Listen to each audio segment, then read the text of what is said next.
A mother's love built him from nothing. Her hands fed him, clothed him, prayed for him. But at his wedding, surrounded by wealth and glory, he forgot her worth. And with one slap, he didn't just break her heart, he broke his destiny. The sun rose golden over the hills of Ishoba, a small village in the heart of West Africa. It was the day the people had been waiting for, the grand wedding of Tund Adewale, son of the late Chief Adewale and the most successful young man the village had ever known. Tund was the kind of man songs were written about. Tall, handsome, and rich beyond measure. He had returned from the city in a convoy of shiny black cars, wearing a suit that shimmered like silver. People said he had built houses in Lagos, owned businesses in Abuja, and even shook hands with governors. The village children ran behind his car chanting, "Omo Adewale Tiide, the son of Adewale has come home." But behind the smiles and celebration, one woman stood silently watching. His mother, Mama Ifeoma, her eyes old and weary. Her wrapper was faded, her palms rough from years of hard labor. Tund barely looked at her. She had raised him alone after his father's death, selling vegetables by the roadside, washing clothes for others just to send him to school. There were nights she went hungry so he could eat, mornings she walked barefoot to the market so he could take a bus to class. And now, as the drums rolled for his wedding, he treated her like a burden. Her name was Kayamaka, a city girl from a wealthy family. She arrived in a sleek white car, stepping out like a goddess, surrounded by bridesmaids glittering like stars. The crowd gasped. Never had Ishoba seen such beauty. Her skin glowed like morning dew, her eyes sharp with pride. But there was something else in her, a coldness, a distant arrogance that only wealth could teach. When she greeted the elders, she merely nodded. When she was introduced to Mama Ifeoma, she smiled faintly, a forced courtesy. "Good afternoon, Ma," she said with a voice so polite it sounded like mockery. Mama Ifeoma, with her wrinkled hands, smiled warmly. "My daughter, welcome. May peace follow you into my son's home." But Tund quickly stepped between them. "Mother, please. She doesn't like too much tradition. Let her rest." The old woman's smile faded. She looked at him with quiet hurt. "Tund, this is how we bless new brides. It is our way." He frowned. "Mother, please. Don't embarrass me in front of my guests." Those words struck her like a slap, though the real one was yet to come. As the ceremony continued, Mama Ifeoma's mind drifted back to the past. She remembered the day Tund was born, during a storm so fierce that lightning split a tree near their hut. The midwife had said, "This child will walk through fire and still stand." She remembered carrying him on her back to the river, singing lullabies under the moonlight. She remembered how he'd hold her face in his small hands and whisper, "Mama, when I grow up, I will build you a palace." And she remembered how she had believed him. When his father died, people told her to send the boy to relatives. "You cannot raise a man alone," they said. But she had looked at her son and replied, "Even if I must crawl on my knees, I will see him become great." She sold her gold earrings to pay his first school fees. She worked in strangers' houses, bent over laundry tubs, her back aching, her eyes burning with soap and sweat. Also Tund could have a better life. Years later, when he left for the city, she gave him her last savings, a small bundle of wrinkled notes tied in cloth. "Mama, you need this more than me," he had said. "No, my son," she smiled. "You are my future. Take it." She never imagined that same son would one day look at her with shame. The village square overflowed with people. The smell of roasted meat, jollof rice, and palm wine filled the air. Drummers pounded their skins, women danced, and children shouted in joy. Tund and Kayamaka sat like royalty on their thrones, receiving gifts and blessings. The master of ceremony raised his voice. "Now we call upon the groom's mother to bless the union." The crowd clapped. All eyes turned to Mama Ifeoma. She rose slowly, clutching her walking stick. Her heart pounded as she stepped toward the stage. Her feet felt heavy, her eyes glistening with tears she refused to shed. Standing before them, she smiled at her son. "Tund, my pride. I prayed for this day. May your home be filled with peace and— Tund interrupted sharply. Mother, please keep it short. The governor's people are waiting to give their speech. The crowd went silent. Mama Ifioma froze. Her lips trembled. But my son, I only wished to pray for. He stood up abruptly, his face tight with embarrassment. Mother! I said that's enough. Kayamika placed her manicured hand on his arm, whispering something into his ear. Whatever she said made his jaw tighten even more. The old woman looked at her son, confusion turning to pain. Tund, my child, why do you speak to me like this? He glared at her, his voice rising. Because you don't know how to behave in front of important people. You think this is the village, eh? You think everyone wants to hear your long stories. Gasps rippled through the guests. Mama Ifioma stepped back, tears finally welling in her eyes. I am your mother, she said softly. And then it happened. Tund's hand flashed through the air, a sharp, loud slap that echoed through the silence. The crowd froze. The drummers stopped. Even the wind seemed to die. His mother staggered, her head spinning, the world blurring around her. Her walking stick fell to the ground. For a moment she said nothing. She just looked at him, her son, the child she had carried, fed and loved, as if trying to understand what monster had taken his face. Tund, she whispered, you have just struck your destiny. There is a saying in Ishoba. A mother's tears are the first language the spirits understand. That night, after the wedding feast ended, Mama Ifioma sat alone under the old baobab tree near her hut. Her cheeks still burned from the slap, but her pain went deeper than flesh. She stared into the dark forest and whispered, God of my ancestors, why did my child turn his face from me?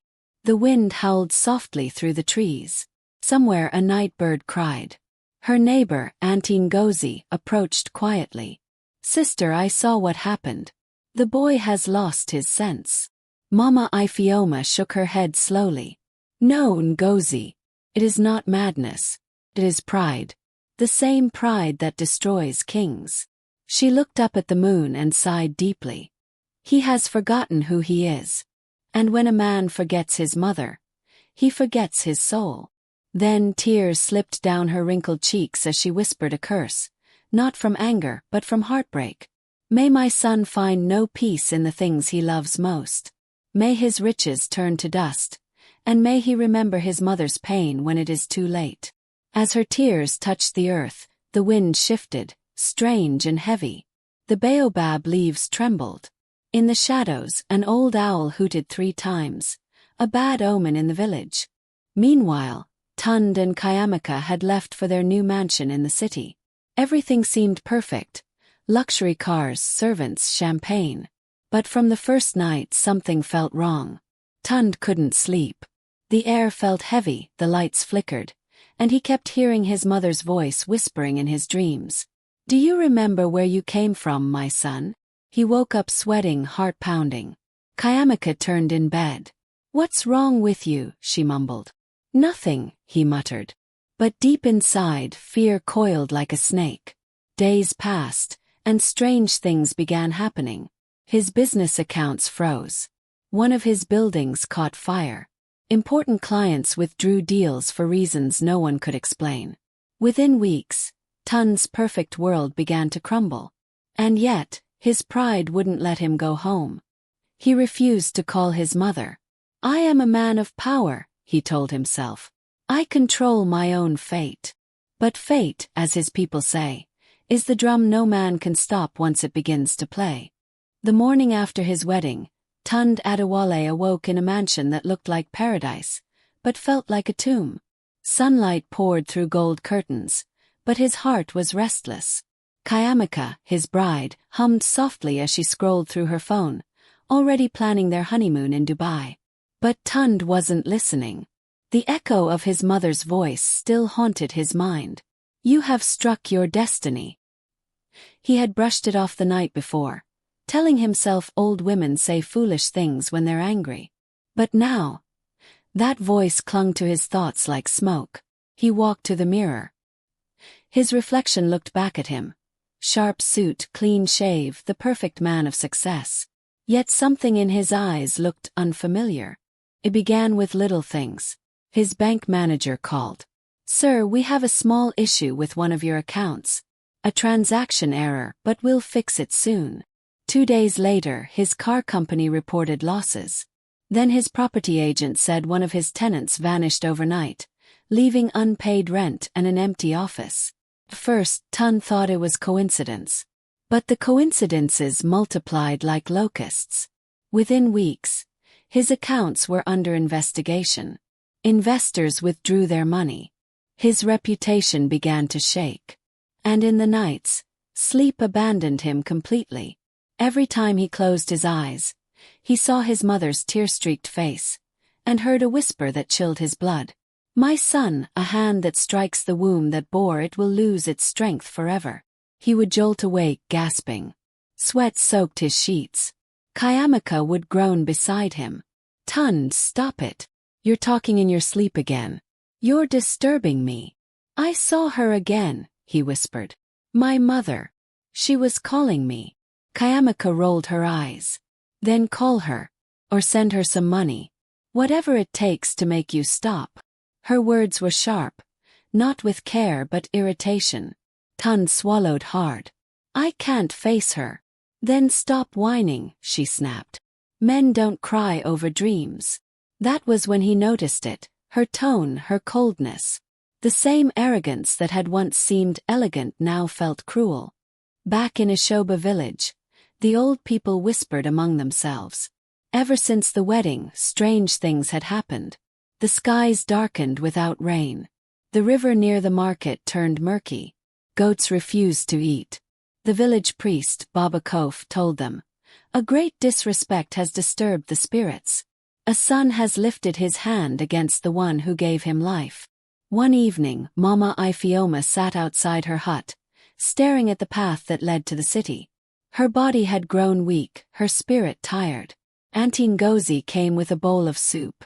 "You must eat, my sister." But Mama Ifioma only smiled faintly. How can a mother eat when her heart is fasting? She looked up at the stars and whispered, "If he remembers me, tell the wind to bring him home. But if he forgets, let the wind carry my soul instead."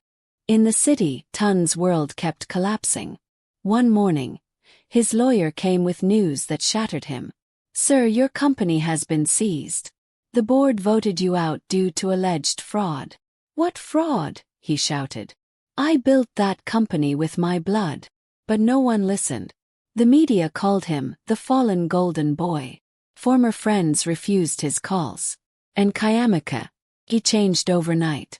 She no longer called him my love. She called him Tund. She stopped cooking, stopped smiling, and started spending nights outside. "Business meetings," she said. One night he followed her. He saw her entering a hotel with another man, a wealthy senator. When she returned home at dawn, smelling of perfume that wasn't hers, he confronted her. "Kayamika, where were you?" She turned, cool and fearless. "Out with someone who still has money." He froze. "What did you say?" He smirked. "You think I married you for love? Please. I married you for your name. For your power. But now that you've lost both." Before he could reply, she packed her bags and walked out, leaving behind only her wedding ring. It rolled across the marble floor and stopped at his feet. Tund bent down, picked it up, and laughed bitterly. "So this is what love looks like in the city." Then he broke down and wept like a child. That night, Tund had the strangest dream. He was standing by the old river in Ishoba. The water was dark and cold. A figure stood across from him. His mother, dressed in white, holding her walking stick. "Mother," he called. But she didn't move. "Mother, please, I was angry. I didn't mean." She raised her hand, and the river began to boil. "You have eaten the fruit of pride," she said, her voice echoing like thunder. "Now taste its poison." He fell to his knees, crying, "Please forgive me." She looked at him sadly. "Forgiveness is not found in words, my son. It is found in the soil, where you came from." When he woke, his face was wet with real tears. His heart pounded as he whispered, "I must go home." By morning, Tund had sold his last car just to buy a bus ticket. No convoy, no suit, no glory. Just a broken man in torn clothes, clutching a small bag and hope. The bus rattled through dusty roads, passing fields and old markets. Every mile felt heavier. When he reached Ashoba, children stared in disbelief. Is that not Tund, the rich man? But he didn't care. He walked straight to his mother's hut. He stopped at the door, heart trembling. "Mama!" Silence. He called again, voice cracking. "Mama, it's me. Your son." Still nothing. Only the wind whispered through the trees. He pushed the door open. Inside, the small hut was tidy but empty, the mat neatly folded, the lamp cold. On the wall hung a faded picture of him as a boy, smiling beside her. Then he saw it, a small bowl of ashes on the table, with a piece of white cloth tied around it. A note lay beside it, written in shaky handwriting. "My son, if you find this, I have gone where no tears fall. Remember what I told you. The soil forgives, even when men do not. Kneel by the river and ask your soul to speak." Tund's knees gave way. He fell to the ground, clutching the note to his chest, crying until his throat burned. At sunset, he went to the same river where he once played as a child, the one from his dream. The water shimmered like molten gold. He knelt by the bank, digging his fingers into the earth. "Mother," he whispered, "I have nothing left. Not my house, not my name, not my pride. Only this heart, and it is broken." He took some water and poured it on his head. "If the soil forgives, then let it forgive me too." The wind picked up. The trees swayed. And for a moment he felt warmth, gentle, soft, like a hand touching his face. It was as if his mother's voice whispered through the rustling leaves. "My son, a man who bends will never break. You have remembered who you are." He wept again, but this time the tears felt cleansing, not cursed. When he returned to the village the next morning, something strange awaited him. Old Baba Kof sat outside his shrine, waiting. "I knew you would come," the priest said. "Your mother's spirit has been restless. She waits for peace." Tund knelt before him.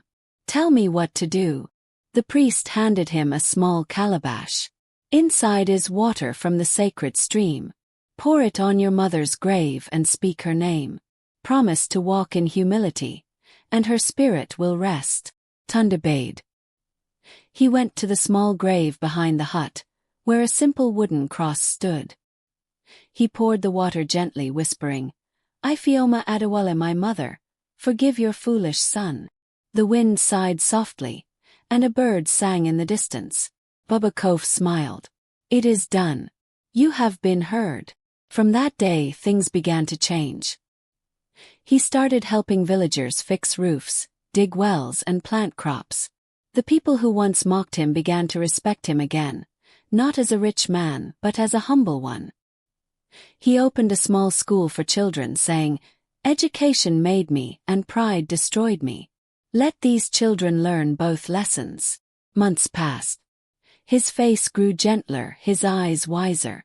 One evening, as the sun set, he sat under the same baobab tree where his mother once cried.